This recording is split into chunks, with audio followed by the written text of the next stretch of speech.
the time I threw up on a ride while riding it. So every year in the town that I grew up, there was a county fair. And there was a ride in particular called the Zipper. And it was probably the most popular ride there. So basically the ride is a big giant circle. It kind of looks like a Ferris wheel, except you and another person that sits in a cage, the cage spins around while the thing is like going in a big giant circle. So I thought it was a good idea after eating 6 fried Oreos, 2 funnel cakes, 3 corn dogs, 5 chicken tenders, French fries, ice cream. Why not go on the Zipper? So me and my friend go on. That first 3 seconds of being on there, I realized how big of a mistake that was. And I tried to hold it back. I did. I think the first initial I swallowed, but after that I just it was a mess to say the least. But use my code to get 15% off of your VP Fashion hair extension. This is going to be a story time of when my stepbrother killed our dog and fed it to me and my little sister for dinner. Let's get right into it. So my mom had died when I was younger and my dad had remarried. So I had a stepmom and she had a son. And let me tell you, we did not get along. I fought with him all the time. He would always bully me and my little sister and make fun of our weight. He would threaten to beat us up just for fun. Like, you in our house, get it together. I began to scold my dad because he was the one who brought them in this house and he wasn't doing nothing about it. He knew they were tearing our family apart and he did nothing. So,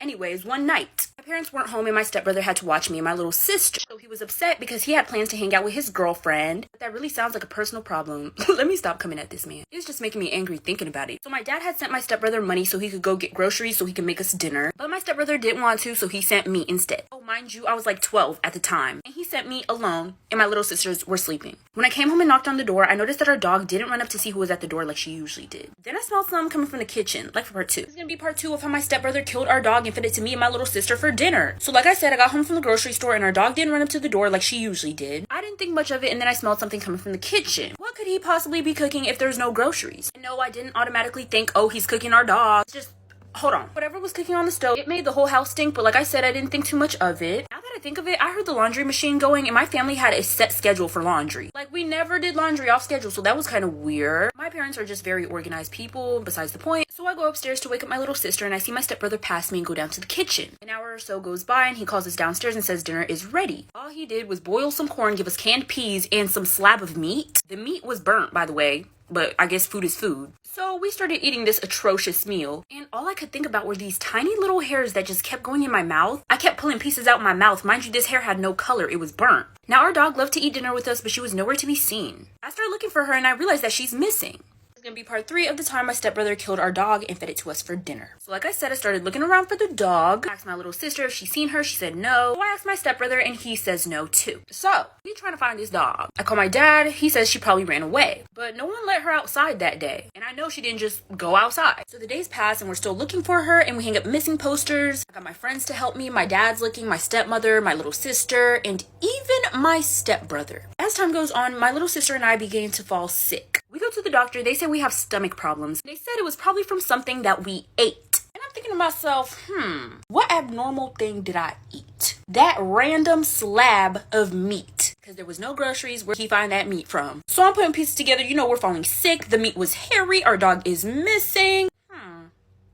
Eventually, my dad ends up finding the dog, but it was dead and cut up. It's gonna be part 4 of the time my stepbrother cooked our dog and fed it to me and my little sister for dinner. So my dad ends up finding our dog hidden under some sticks in our backyard, but it was dead and cut into pieces. I might have been 12, but I wasn't dumb. I knew what's going on. So once my dad brings us this news, after he's done telling us what he found, I pulled into the other room. I told him what I peeped. I was sobbing and I told him I think it was my stepbrother who did it. I told him about the dog not meeting me at the door, the smell of the kitchen, the hairs, the laundry, the fact that we got sick. I gave him all the puzzle pieces, but he told me that he didn't believe me. He said, and I quote, "Your stepbrother might be mean to you, but he's not crazy." I said, because it's right there. It is right in front of you. The evidence speaks for itself. I ain't gotta say too much. So my dad ends up not doing anything to my stepbrother. He faced literally 0 consequences. I'm 19 now and I don't talk to him anymore. Till this day, I 110% believe that my stepbrother did it.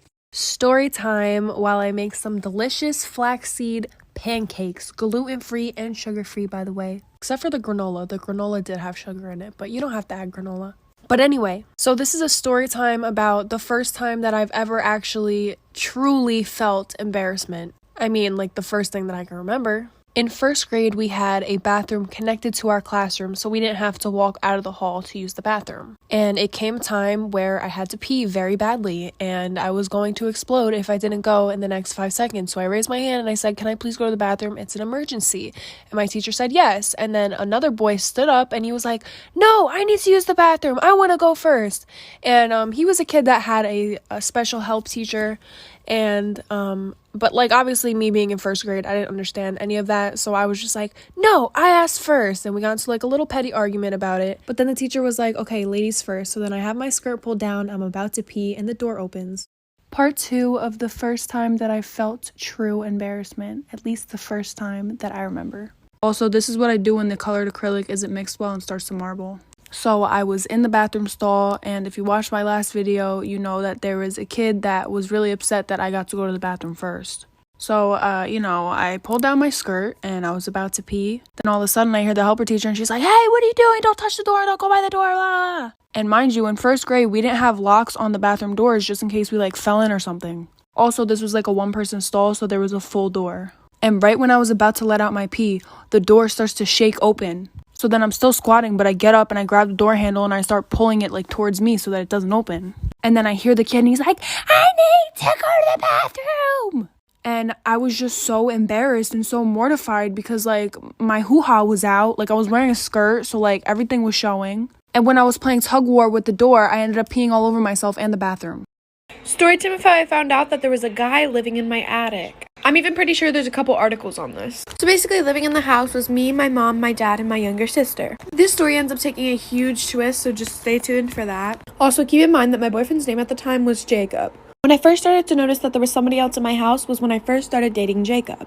Mind you, the only time anybody in my entire family has ever been in the attic is the first 2 months that we lived there. And it was only once or twice, and we never seen anything up there. So we would notice that bits of our food would go missing, and every time we packaged leftovers, the leftovers in the Tupperware that we packaged the leftovers in would just completely disappear. And a bunch of my stuff would always go missing. For example, 2 of my pillows and 4 of my blankets gone missing, and my shoes and my clothes, and even my underwear.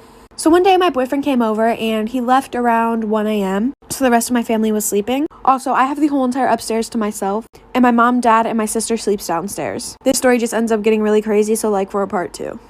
Part 2 of how I found out that there was a guy living in my attic. Continuing with the story, I go downstairs and I walk my boyfriend out to the car. Of course, trying to be quiet because the rest of my family is sleeping. So I go back upstairs. Mind you, I have the whole upstairs to myself. And then I go to the bathroom and there was pee in the toilet. And on the wall in front of the toilet, it said Jacob was here with a heart. So I took a picture of it and I posted it on my private story because I just thought it was funny and cute at the same time. And he slid up and said, what? And then he swore up and down that it wasn't him. So anyways, it freaked me out at first, but at the same time, I didn't really care. So I didn't really pay any mind to it. So to speed the story up, my dad had to go in the attic for something, and he found an actual mattress covered in insulation. And in the corner, he found a guy. The guy looked very sickly, skinny, but scary at the same exact time. So, of course, my dad called 911 right away, and the guy admitted to stealing our food, stealing my underwear, stealing things out of my room, basically stealing from us overall, stealing our food, etc. I'm running out of time, but he ended up being a wanted criminal, but he's in jail now, so yeah.